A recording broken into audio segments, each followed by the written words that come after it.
Good afternoon. This is Rahul Reddy. Every Tuesday, we do bring in immigration updates from 5 p.m. to 6 p.m. Central Time. Along with me is my business partner, Emily Newman. Emily, what do we have today to discuss? Yeah, today we want to talk about this new scenario of people showing up at H1B workers' homes and apartments.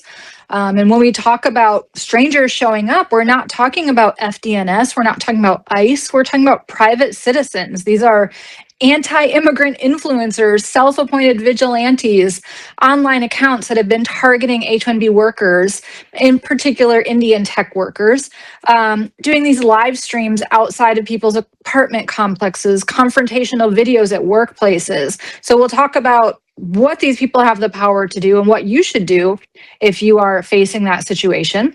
And then we want to discuss fraud, misrepresentation, and the consequence of that. This is a ground of inadmissibility under the INA, Immigration and Nationality Act, Section 212A6C.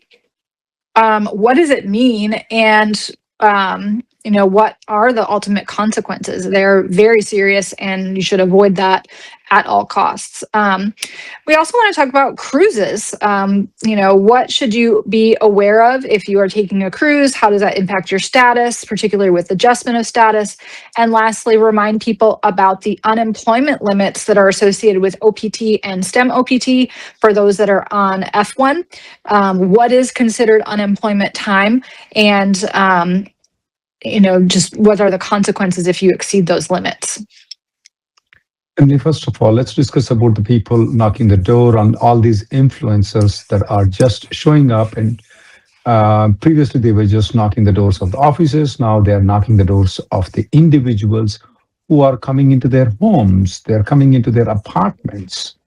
And what to do at this point of time when these people are trying to come into the apartment and asking questions? Can I have your public inspection file? Did you put your LCA notice on there, on your show it to me right now?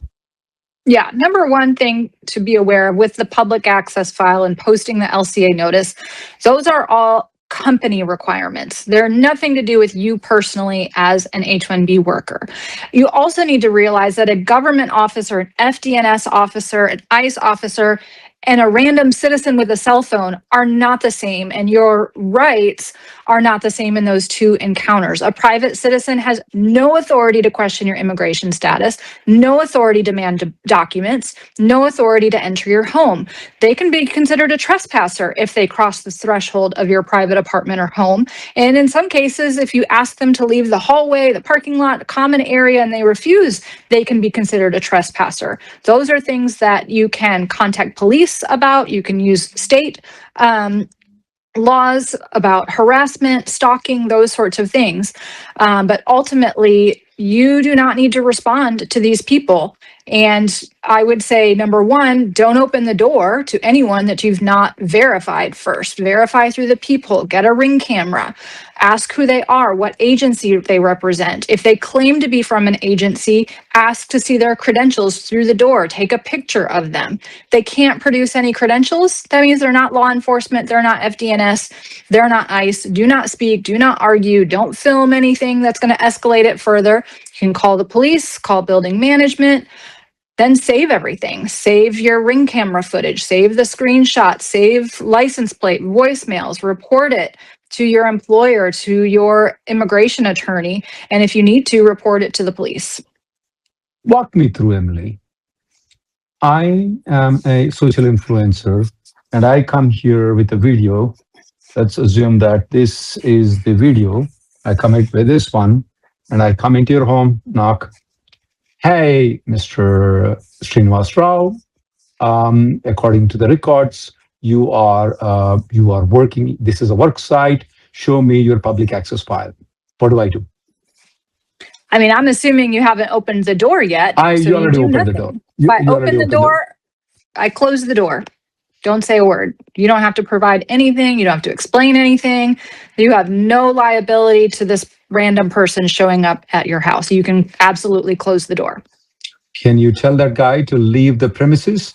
Not only your apartment, but also the hallway and also the parking lot of your apartment that you're living in?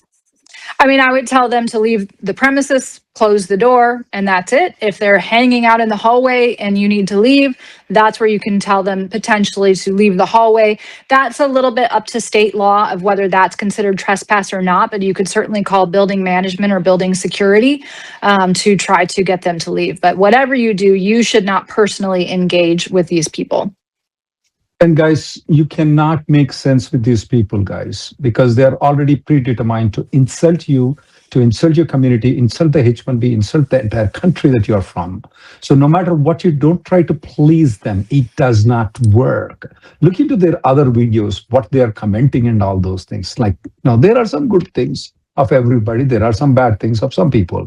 Now, so do they present any good things of those people? They never do present any of those things. These are not particularly news channels that are giving anything. These are like social influencers that are only one-siders. They only want to insult you. They want to insult your company. They want to insult your country. They want to insult the H1B. They want to insult the labor certification process. They want to insult the green card process. They just want to insult anything around you, your family, and everything around you. So don't try to impress them.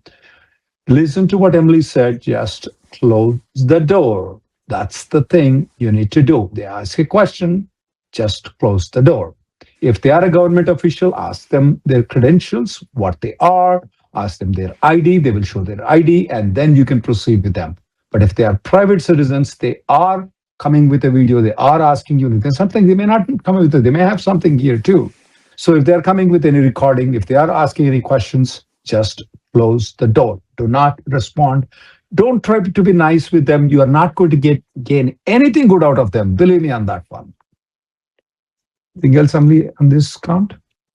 No, I think we can go on to 212A6C, fraud and misrepresentation. So this makes anyone inadmissible if they, by fraud or willful misrepresentation, sought to procure a visa, document, admission, or other benefit under the Immigration and Nationality Act. And it is very serious. The consequences mean that if you are coming on a non-immigrant visa, you can be blocked entering the US, you can be denied the visa because it's a ground of inadmissibility. You have to then apply for a waiver of the non-immigrant visa.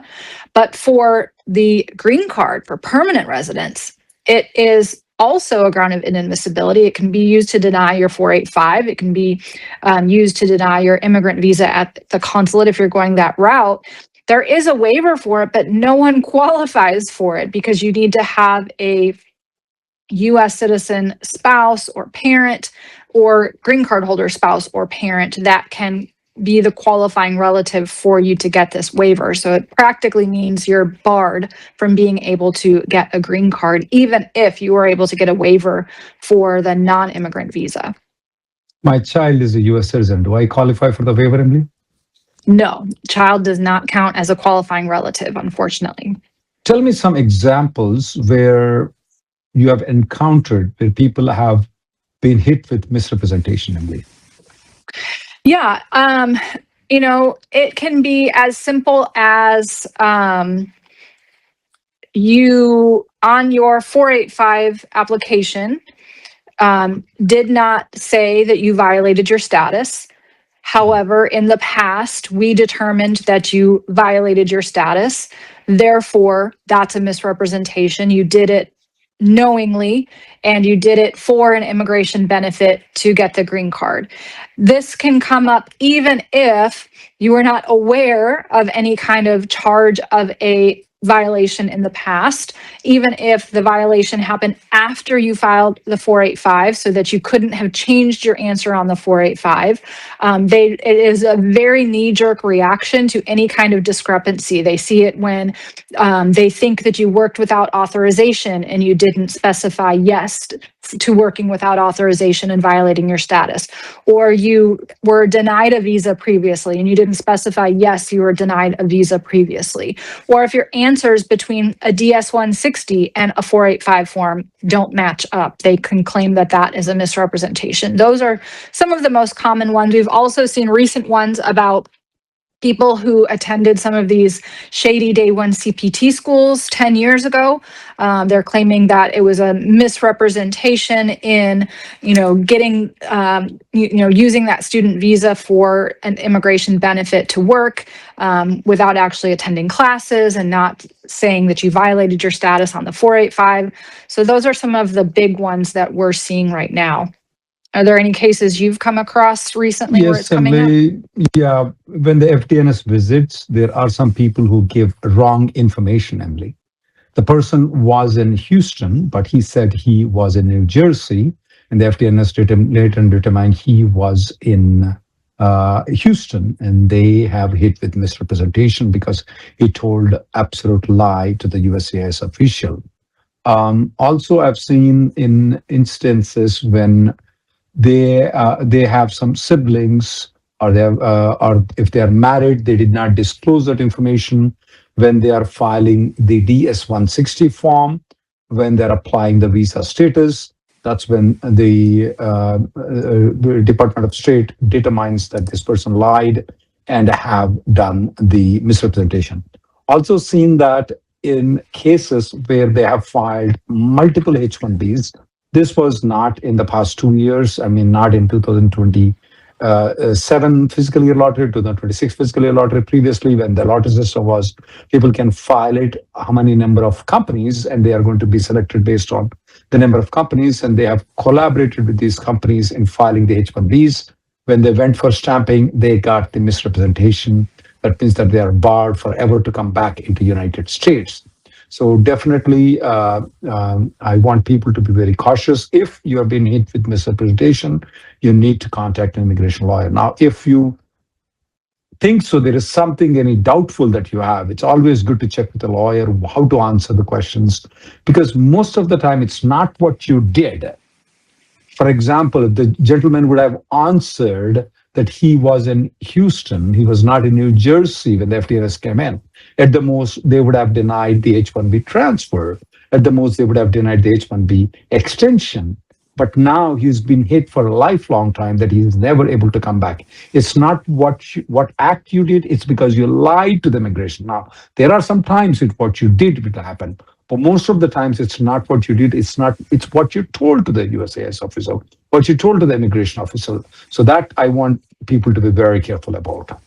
For example, if somebody has a DUI, they're not going to be hit with the misrepresentation. Of course, they have other battle to face. That's a different issue. But if you don't mention that, that becomes a misrepresentation, especially in the DS-160, or probably when you're filing the 485 application, or when you're filing an H4 extension, H1B, H4 transfer, that becomes a misrepresentation. So that is where I want people to be very careful when they are filling the application. And especially if you are having a DS-160 filled by an agent in India, that is very scary thing, because in the DS-160 form, there's a lot of personal information. What are your siblings? Where are they? What is their addresses? And all those kind of stuff. The guy will just answer because he's getting paid whatever that $10 or $20 you're paying him. He will just fill out. You don't have any siblings in United States. And that may become a problem later on when you come into the United States. So definitely, I want people, when they're filling the DS-160 to be, that is the form that you fill when you apply for the visa stamping, to be very careful. All right, next up, cruises. What kind of situations have you seen with people who had pending 485s or with their non-immigrant status when they went on a cruise?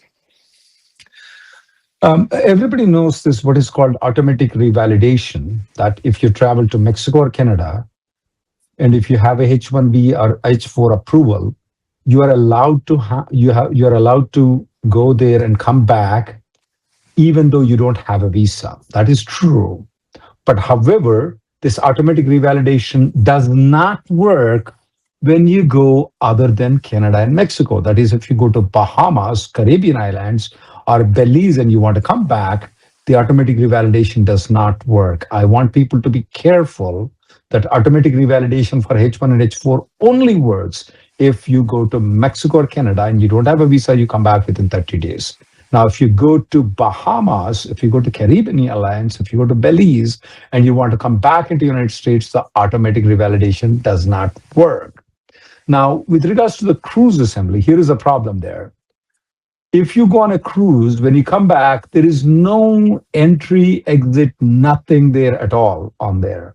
And the USCIS is getting confused. In their records, they see these guys travel, but the I-94 is not updated. And yes, we can explain all these things to the USCIS that you have entered, you went on a closed loop, or you went outside the country, you went to Mexico, Cancun, on a or some other place on a cruise, and you came back. You can do all those things. You can explain all those things, but I am just advising people right now, just don't travel on the cruises at this point of time. If you're a non-immigrant visa person, if you're traveling on a cruise, or even if you're on advance parole, because the entry is not entered there. So if you're a non-immigrant person, if you are on advance parole, just don't travel on the cruise right now, because you don't want to create an extra doubt. Now you can travel in cruises which you are going to Puerto Rico and coming back. I might be okay with that, but not if you're going to Belize, Bahamas, because Puerto Rico is part of the United States. Or if you're going to from Galveston, or that is from Houston, you can go to Mexico and come back. I just am advising people just avoid that right now. Yeah, I mean, I think I've seen a case where we filed the 485 and we received an RFE saying, according to our records, you left the US and therefore you're not eligible for adjustment of status because you were outside the US on the day of filing, even though this person was in fact inside the US and had returned from a cruise. So I think in that case, just the easiest thing to do was withdraw, have the person travel again to get a new I-94, and then just refile it because the date was still current and they were still maintaining their non-immigrant status. But yeah, it definitely creates hassles because you never know what you're going to get when it comes to the I-94 upon your return. Sometimes they don't do it at all. Sometimes they'll note it in your travel history, but not a new I-94. Sometimes they mess up the end date. So yeah, it's definitely not worth it when there are plenty of other places to travel within the US that don't come with that same problem. Emily, with regards to the unemployment days allowed on the OPT and STEM extension, first I want to differentiate. OPT period is the time where, even if it's an internship where you're not getting paid, it's allowed. When it comes to the STEM extension, you must be paid for the work you are doing, and that payment must be reasonably good payment. Now, how much unemployment period is allowed in the OPT, which is 1 year of OPT? How much of unemployment period is allowed in the STEM extension? I'm getting confused, Emily. Why don't you tell me? There is called 90 days. There is called 60 days. There is called 150 days. What is all that? Can you explain me, Emily? Yeah, so during your initial 1 year of regular OPT time, you can have up to 90 days of unemployment. Then when you get into the 24-month STEM extension, you can have up to an additional 60 days. So that means during the entire 3-year period of OPT plus STEM OPT, the total cannot exceed 150 days. And that also counts the time during cap gap. If you're filing an H1B and you get your I-20, your OPT extended until now April 2027, you still only have 150 days total during all of that time. Emily, you said in the OPT period, it's 90 days of unemployment. In the STEM extension, 60 days. Can it be that I only use 60 days of unemployment in the OPT? And then when it comes to the STEM extension, can I use 90 days there? I don't think so. I do think they've separated them out on purpose. So it's only 60 days during the STEM extension, even if you had unused time during your initial 1 year. Okay. And Emily, whenever I want to change the employment, can you tell me how the reporting happens in the OPT period, in the STEM extension period, and in the cap gap period? Yeah, definitely during the OPT time, you do have to inform your school DSO, so they will update that in your SEVIS record and issue an I-20 that has the new employer's name on it. So you do have to notify them at the time you're employment ends, and then notify them again at the time your new employment begins. During the STEM OPT, you have to take an additional step, that is the 983 training plan. With the new employer, you need to provide that to your school, make sure that the new employer uses E-Verify and that they're complying with the training plan. And on top of that, the employer has an obligation, if they hire a STEM OPT worker, to notify the school in the event of a termination as well. Okay. Anything else? Other things, to add on to that, so I think most people understand what it means to be unemployed for a particular period of time between jobs. However, there are additional scenarios where you may consider yourself to be employed, but CBP or ICE or USCIS disagrees. Number one is during the initial 1 year of OPT time, although the regulations allow unpaid employment, there have to be certain requirements met for it to be an unpaid internship. And if your company is not meeting those requirements, USCIS has often determined that that time is actually time when you were unemployed because you weren't in compliance, even though you were actually working. So that's one thing. Another time when they can consider unemployment is if you're outside the country. We've definitely seen situations where people take a long trip outside the US and come back on their OPT, they have their student visa, they have their I-20, they have their EAD card, and the officer says, "What have you been doing outside the US for the last 5 months? I don't think you have a job anymore. I think you were unemployed." So we wouldn't recommend traveling in that situation in the first place. But if you do, you need to make sure that you're carrying documentation from your employer confirming that you were still employed during that time, whether you were working abroad or whether you were on an approved vacation, that employment relationship still existed during that time. And we also see questions during the STEM OPT period about staffing firms, consulting firms, whether they are properly supervising their STEM OPT students in accordance with that training plan. There was a message sent out to DSOs from SEVP within the last month or so, telling them to watch out for certain fraud factors in staffing companies and consulting companies, and telling them that if it doesn't look like they're actually able to provide the direct supervision and training, that DSOs should not be approving those students for the STEM OPT extension. Okay, let's go to question and answers. I have a very interesting question from Diga Kamdar. He was issued a 221G in the consulate and later got the visa stamping. For the 485 purpose, is it considered as a visa denial? The answer is yes. It will be considered as a visa denial. It's not going to cause any problem for you in 485, but it will be considered as a visa denial. Please answer the question. Have your visa ever been denied, even though you just got a 221G? Maybe it's resolved in just 1 week. Maybe they just asked a document to provide, and then you provide a document. It still is considered 221G now. When they issue 221G, it's just that we are inquiring into the system. Technically, it doesn't say it's been denied. I don't know why they are telling it's a denial. Just say it's denied. You are not going to have any problem whatsoever at all in getting the green card. But if you don't say it's been denied, it may cause a problem for you in getting the green card approved. IT Guy 007 says, I filed an AOS in EB3 in November. This was as a downgrade, and then wants to know if I interfile to EB2 after 180 days, but it's with the same employer. So you're interfiling to transfer the underlying basis from the EB3 I-140 to the EB2 I-140, both with the same company, likely on the same labor certification.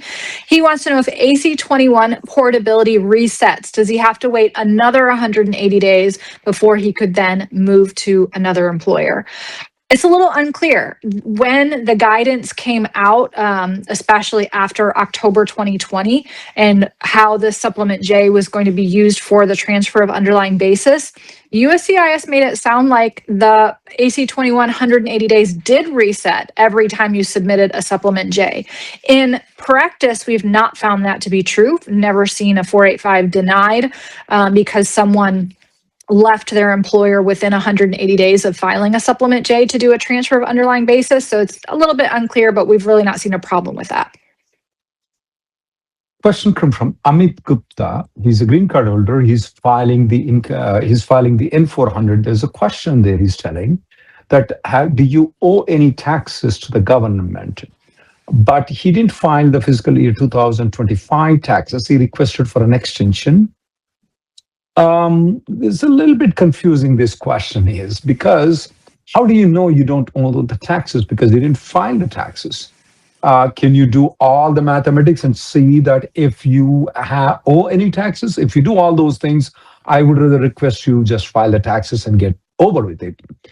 If you don't, then you may owe taxes, though. So I may answer yes to that question. At the time of the interview, you can change the answer saying that, yes, I owed the taxes and then I paid. This is the best answer, because in that way, you're not lying anything, though. Because you're telling right now you owe the taxes. By the time you go for the interview, you must have already filed the 2025 income tax returns. You must have already paid. Now, for all those people who are going to go for citizenship application, though, you must have filed income tax returns. Though if you don't file income tax returns, even though you're allowed to file an extension, they may issue an RFE and ask you to come back to respond after you filed the income tax returns and you paid all the taxes to the IRS. Soumya says, my H4 and H4 EAD expired January 31st.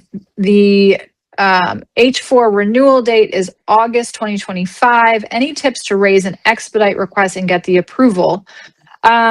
No, because they're not expediting them. You can try, but we have no tips because we're not successful either. So the best thing you can do is file a lawsuit under the Administrative Procedures Act for APA delay litigation. This is the statute that all government agencies have to abide by, and it provides a cause of action, a way to take an agency to court when they're unreasonably delaying an adjudication that they're required to do. This is now pretty much the only way we're finding success in getting these applications approved timely. Can we file H1B after utilizing 7 years of L1A, 4 years of H4? No. Once you complete the 7 years of L1A, if ever you want to get back to H1B, you have to spend 1 year outside the country.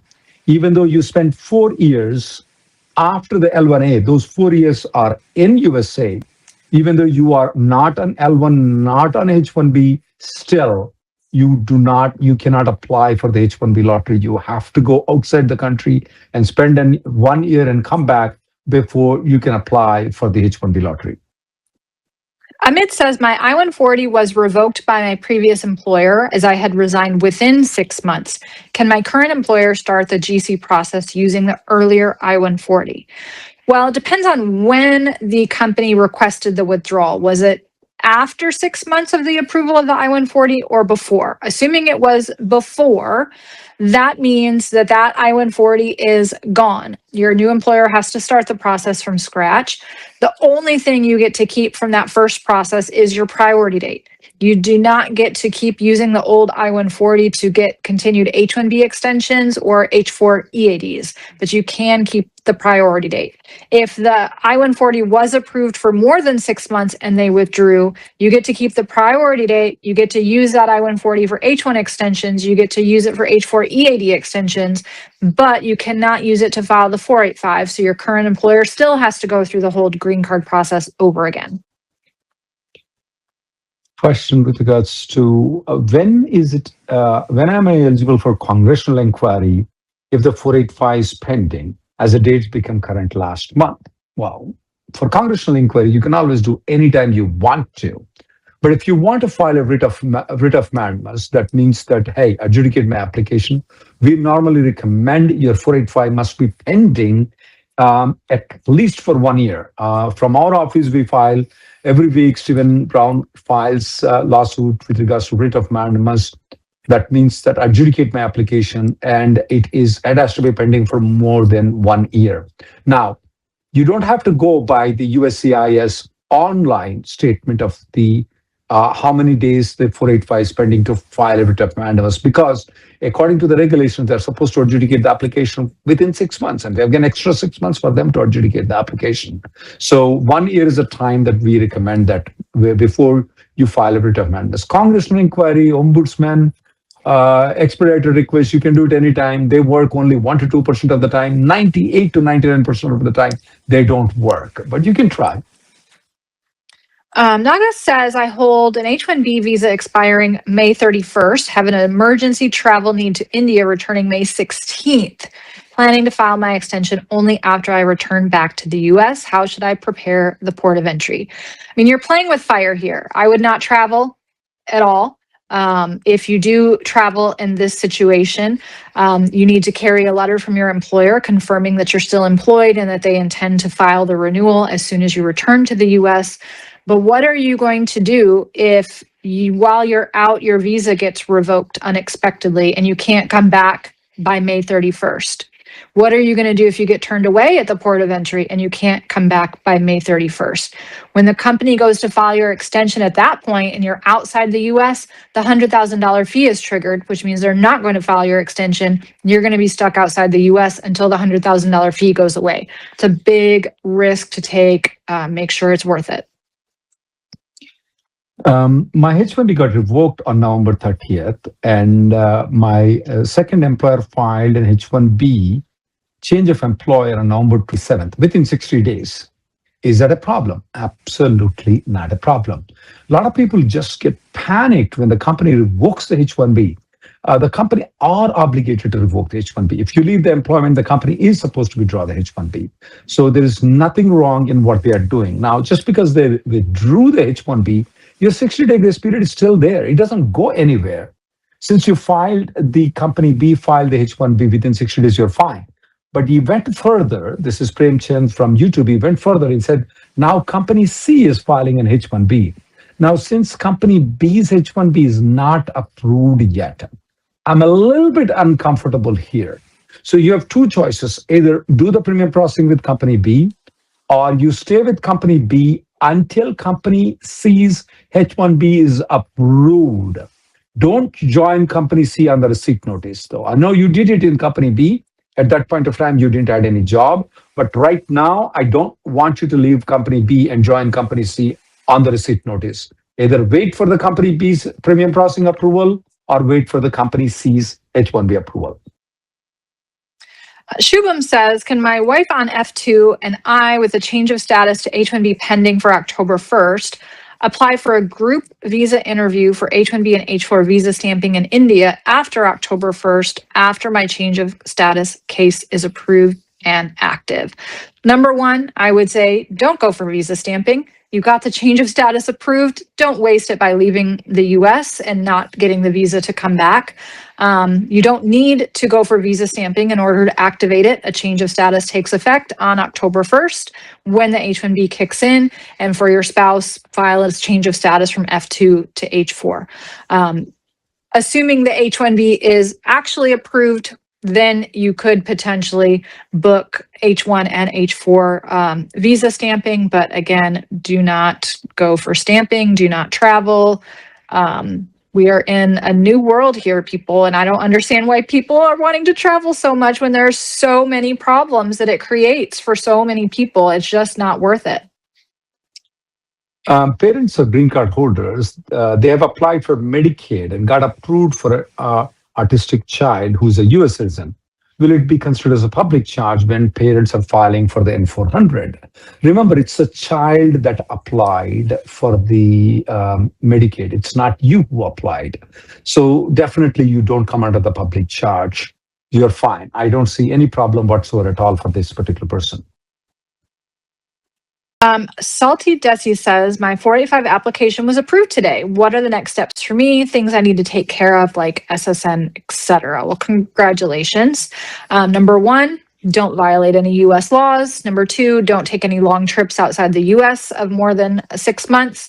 Number three, yes, you can update your social security card to remove that notation that says only valid with DHS authorization. Although it's not mandatory, I do highly recommend it because when it's time for you to renew your green card, filing an I-90, or you lose your green card and you file that, and you have that notation on your social security card still, you may have difficulty in the event that you are applying for a new job at that exact moment, because they will not be able to accept your social security card as proof of your employment authorization, because it says not valid without DHS approval. You no longer have the DHS approval because your green card expired or you lost it or whatever the case may be.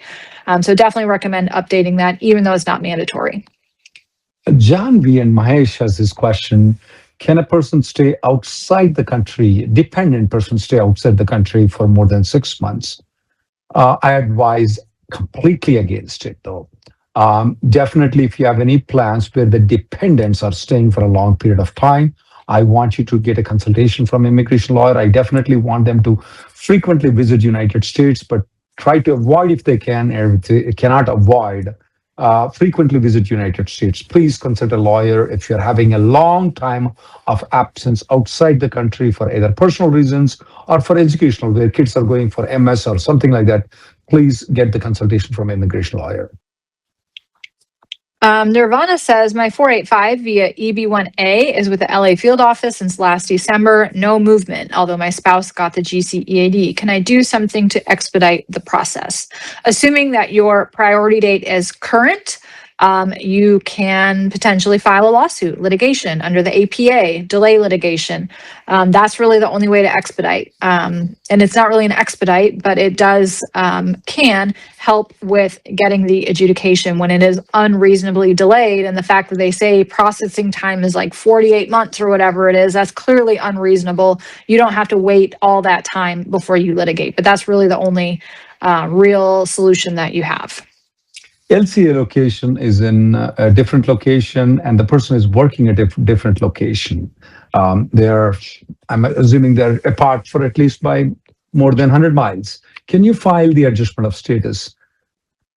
Yes, it can be filed as long, it depends on if it's a consulting company, they already documented you can work anywhere in the nation, not a problem. But if it's a full-time company, though, the company may require that once you get the green card, you are going to move to that particular location. Normally, companies, the big FANG kind of companies, they ask you to either give an affidavit or a letter that once you get the green card, you're going to move to that location. Green card is for the future job, not what you're doing right now. So they may ask you to write a document. So it all depends on the company's lawyer, though. The big companies, the FANG companies, they always want you to write a letter that to the lawyer or to the HR that once you get the green card, you're going to move to that particular location. But if it's other companies, we can't tell. The major companies, that's what they tell people to do. Syed says, what does INA section 245K say if someone worked without authorization by working as self-employed, but less than 180 days? And we will still say yes in the 485. So only for employment-based 485 applicants and their dependents, if you have, since your last entry, worked without authorization, but has been less than 180 days, 245K forgives that working without unauthorization. You do need to disclose it in the 485 so you don't get a misrepresentation inadmissibility, but they won't deny the 485 due to the unauthorized employment if it was less than 180 days since the last entry. If it happened before the last entry, you still have to disclose it, but 245K doesn't even come into the picture because they only look from the last entry going forward. Has there been any unauthorized employment? Abdul Qadir has this question. Have you seen any issues with people traveling in advance parole? Absolutely not a problem. We have not seen any problem whatsoever at all if the advance parole is already approved. Arya says, I'm employed on STEM OPT. I've already filed the H4 change of status online and then the H4 EAD on paper in February requesting a June start date. Are there any issues asking for a future start date and when to pursue litigation for delay? We typically want to see these cases pending for 90 days before we pursue litigation, and there's no issue with asking for a future start date as long as it's within 6 months and your current status does not expire in that in-between time. Gaurav Gupta has this question. Writ of mandamus is causing interviews. Have you seen this as well? Well, in general, the 485, the percentage is about between 15 to 20% of the people get interviewed for the 485. So when we file a writ of mandamus, we are seeing the same amount of percentage of people who are being requested to come for the interview, which is good news. I don't see, because if they're already predetermined that you're going to be interviewed, Gaurav, you're just expediting what is being done when you're filing the writ of mandamus. So for those people whose 485 has been pending for more than 1 year, if you just want to get this thing over when the prior date is current, writ of mandamus, what Stephen Brown does every week, we request you can send an email to info@rnlawgroup.com. We'll send the details to you how to join that. Yes, it is causing interviews, but for the 15 to 20% of the people, it is causing interviews. Nothing wrong with it. Amarish says, can we still use the old valid H1B visa with a new Canadian citizenship passport? Yes. So you provide your old passport that has the visa in it that's not expired and your new Canadian passport, but you don't need it actually, because if you're a Canadian citizen, you are visa exempt, means you don't need a visa anymore to enter the US as long as you have a valid I-797 with an I-94. Wealth City Villa guy, 485 got approved this month. Prior date is November 2013 EB to India. Congrats. Wish you best of luck. You go ahead, MB. Adra says, do I need to have an existing H4 visa appointment in order to request an emergency appointment? And would young kids missing school qualify as a valid reason for the same? You do need to have an existing appointment first and then request an emergency appointment. There's no way to request an emergency appointment without an existing one. And young kids missing school, yeah, it's a valid reason, but they're not going to give you an emergency appointment for that, unfortunately. They do not consider that to be an emergency. I have a DUI, and there is nowhere in the H1B extension I can mention it. What should be done for the DUI? In the H1B extension, there is no column. Have you been arrested, charged with any crime? There is no column like that. However, if you ever been arrested, though, if you file a H1B extension, they are going to ask to come for the biometrics. They're going to they may also issue an RFE for additional documents for the disposition of the case of the DUI. And that is a must for all the people who ever have any arrest record. So don't panic. But are they denying H1B extensions for the people who have a DUI? No, we have not seen any denials. Now, however, though, if you are planning to go for stamping, you are not going to get the stamping. I've never seen anybody getting stamping from December to right now who had a DUI or any arrest records. So please don't go out for stamping. Within the United States, you will get the biometrics, and also you may be also issued an RFE, but they are approving it. But if you go outside, they're not going to approve it. There's a good chance they may deny it if you go outside the country. Now, you may say that, no, this happened in 2014. After that, I went, had a medical examination, got that approved. Several times I have the visa. You are right. But I'm only speaking from December 2025. I'm not speaking before that time. Even though you may have gotten the visa before, you're not going to get the visa right now. Until there is some changes, though, I want all the people who have any arrest records definitely not travel, stay in the United States until we give further directions. Krishna says, is it true premium processing is taking more than 2 weeks nowadays? Well, technically it takes 3 weeks, 15 business days now. It's not calendar days anymore. And yeah, there are some cases that are going beyond that premium processing timeframe. Some of these involve questions about the $100,000 fee and whether it applies or whether an exemption is available or not. Some of these are people that are part of the 39 country benefits pause. Some of them are just random.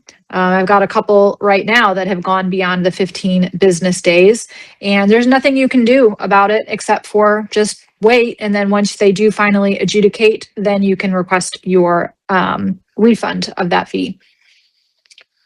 Justin is asking how long it takes to get a green card based on sibling visa for 2024. I'm assuming that green cards, if you were if your sibling is a US citizen and they file for the green card, how long it's taking. For the Indian nationals, the priority date right now is November 2006. That November 2006, so that's approximately 20 years it's taking for the people who are siblings. So if a US citizen person files for a sibling, and of course, along with the sibling, the family also will get the green card. The spouse and children under 21 also will get the green card. But the waiting period is 20 years for Indian nationals. Eilish says, what is the criteria to request congressional inquiry for a pending 485? My date becomes current. You already did that one? Yeah. Sorry.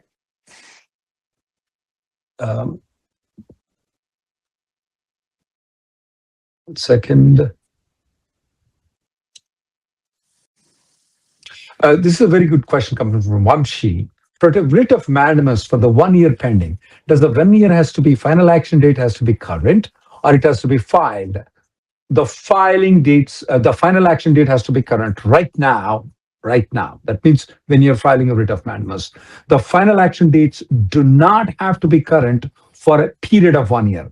It's only that the 485 has been pending for more than 1 year, and for final action date is current right now. If the final action date was current previously, that doesn't count. It has to be current right now. Harsh says, my OPT EAD application was filed with premium processing, and now my case is outside of the 30 business days. Can I initiate a congressional inquiry? How should I process? What steps to follow? Yeah, we are seeing this more and more commonly, especially they want to do this additional vetting because they're afraid that giving EADs is going to cause people to break the law, I guess. I don't know what the purpose of this delay is. There's not really much that can be done since you've already done premium processing. And I usually, when this is put in terms of national security or extreme vetting, a congressional inquiry is just going to come back saying your case is still pending. There's nothing we can do. If the employer is not willing to file the 485 when the dates are current, can I file the 485 with an external immigration attorney? No, the company has to give the permission for you to file with an external lawyer. So it's not like if the date is current, you cannot come to me and then, hey, let's file the application. No, we cannot do it. Your company has to give the permission. Your company has to sign a document called I-485J supplement.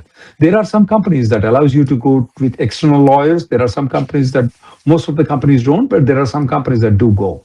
But the company has to give a I-485J supplement.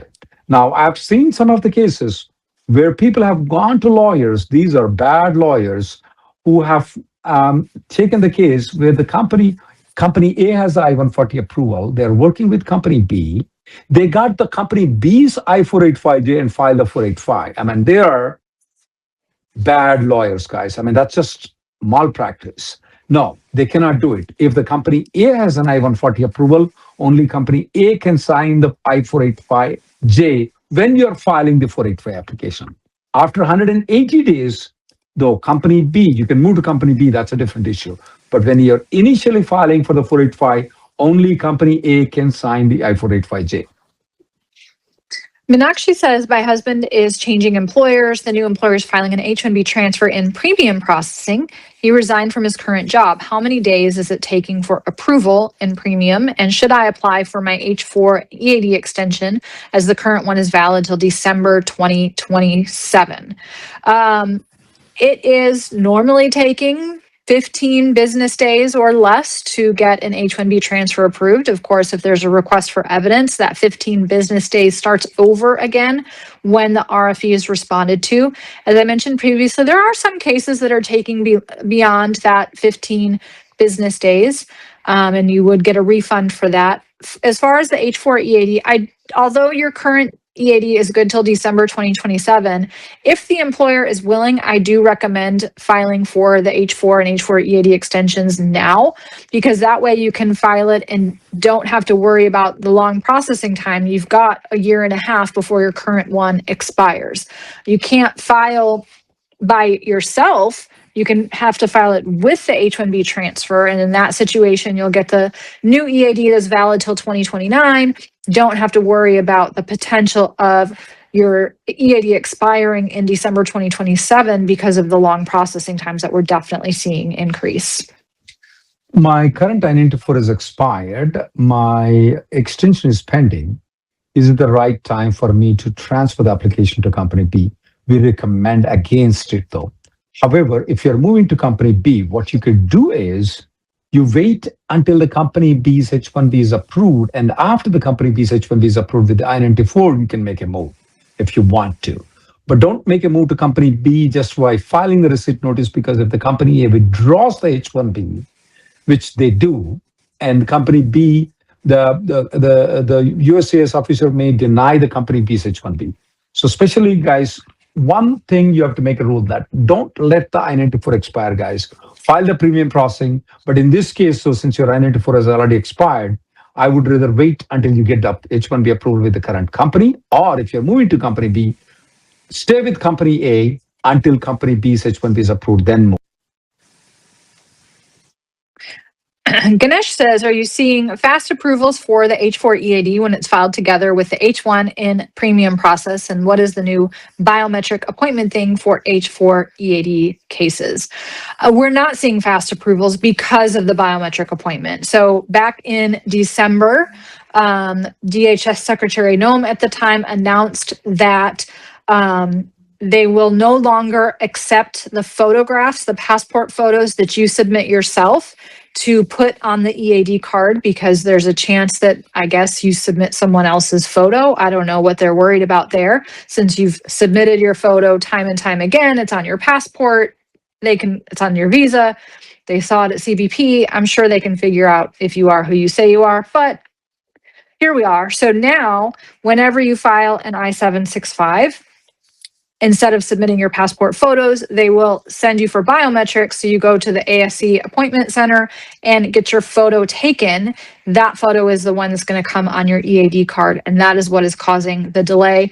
This is currently all I-765s. And I believe the photos, if I remember, are only valid for 18 months. So whenever you file your renewal, it's going to come up again. So yeah, they are causing delays on the H4 EAD. My employer is not willing to do from EB3 to EB2. And the priority date is current in EB2. What should I do? Well, you can also self-do it, though. It's not as if first you have to determine, are you in EB2 line or EB3 line? Let's say you're in EB3 line. The best way is to have your company file I-485J supplement with requesting with EB2. If they don't do it, though, you can do it by yourself. You can put it, you can request them. You can have a consultation with me and then I can guide you. I will draft you everything and we'll give it to you. And when you make a consultation, I normally request your 485 receipt notice, I-140 approval, your 485 receipt notice of your family. And I will also check when you did the medicals last time. And because a lot of people mistakenly assume that the medicals, anything filed before November of 2023, they expired. They are no longer valid. You may have to refile the medicals because they won't approve without medicals. So you can do the self-porting by yourself by requesting the USCIS. Look, USCIS, I have an EB2 I-140 approval. I want you to adjudicate my file in EB2. Now, it's effective 60 to 70% of the time, not 100% of the time. But it's better to do it rather than not doing it at all in converting it to EB2. Self-porting is a better idea. Possum says, my H1B was picked with employer A, but the job is not stable. So once I get the petition approval, can I switch to employer B? Can we change before October 1st?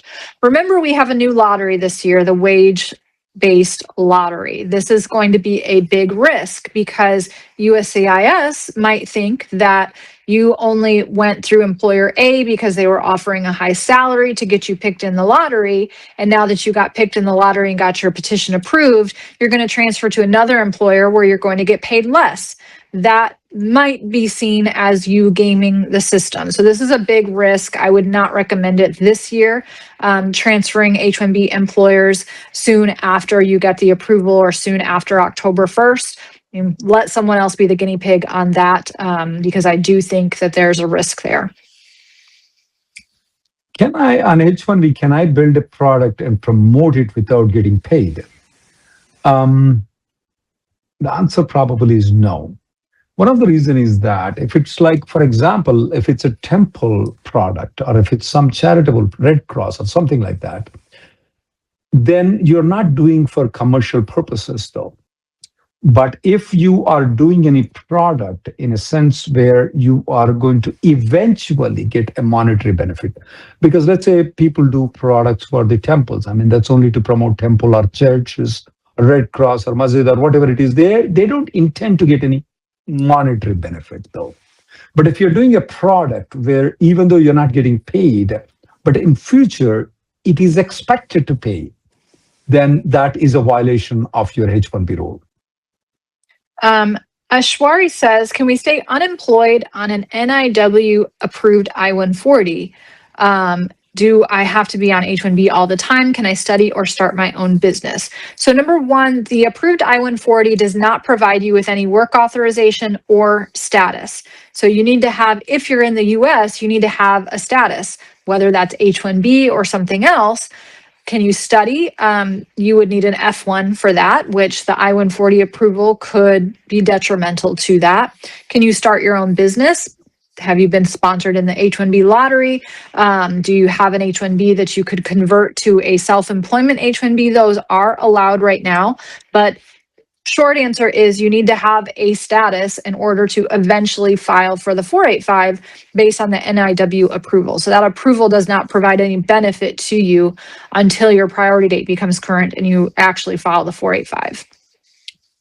Is day trading considered to be unauthorized second employment in H1B? Absolutely not.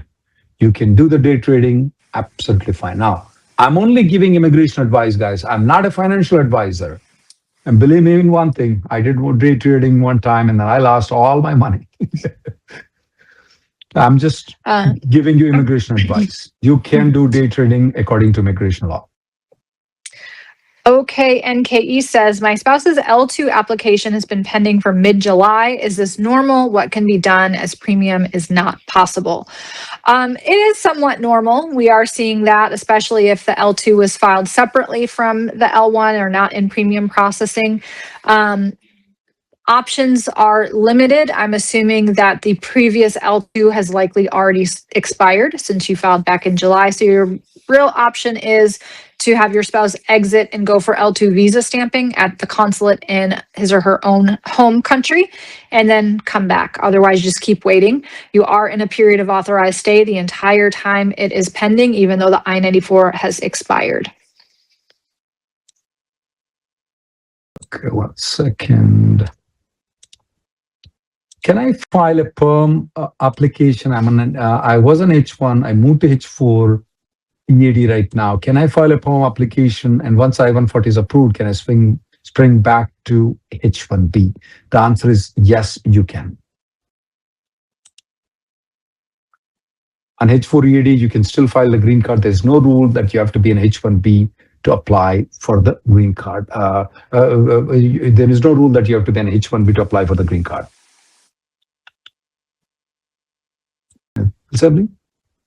I don't think so. I see a lot of repeat questions and we're about out of time for today. So thanks everyone for joining us. Remember that we do have a daily conference call on Zoom.